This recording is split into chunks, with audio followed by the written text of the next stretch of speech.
Peace and hotep to the Pan-African black world. Yeah, it's your brother, Shabazz. It's your brother Shabazz with a moment in black history.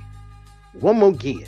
Today, we're honoring Joseph Bologne, the person who was known as the greatest fencer in Europe. Yeah, Europe. Yeah, we going across the pond today. A virtuoso violinist who inspired Mozart, and a colonel who led an all-black military legion in the French Revolution. Yeah, I know we don't really F with the French, but this is definitely something interesting to be aware of.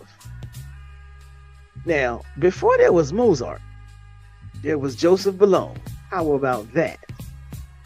The Chevalier de Saint George, born in Guadeloupe to a French planter and an enslaved Senegalese woman. See, African American ain't just Uncle Sam.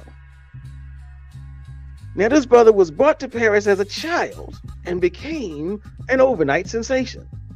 People didn't know what to do with him. He was so good at fencing that he was considered the best blade in Europe. He was so good at the violin that he led the most elite orchestra in Paris. But it's not just about art.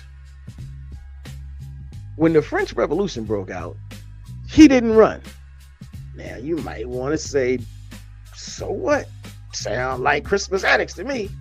Maybe, maybe not. But he didn't run. What he did, he got organized. That's the point. He formed the Legion Saint George. Now, I don't know how they say it in French. Légion Saint George. I don't know. But the first all-black military unit in all of Europe to fight for the Republic. Now, despite his genius, y'all know who had a problem with him? Yeah, that's right. Your little shortcake brother, not brother, Napoleon. He eventually tried to erase all of his music from history. And you know why he did it? Yep, it was because of the melanin. But you can't kill a legend. Today, at least over here in the States, today, he's finally getting a little bit of recognition as a pioneer who lived almost 10 lives at the same damn time. He was a soldier, he was a spy, he was a fencer, he was a master of the classical era. Yeah, if you know like I know, then one would say he carried the steel of Ogun in his blade and the rhythmic fire of Shango in his music. And as Carter G. Woodson said, this is information for the Negro internationalists. Yeah, what we would today call the Global Black Information Network.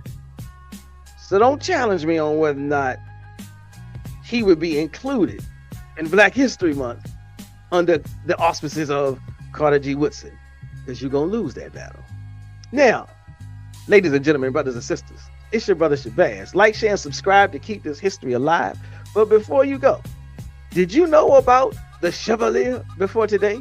Drop a yes or a no in the comments so I can see who's hip to the game. Peace.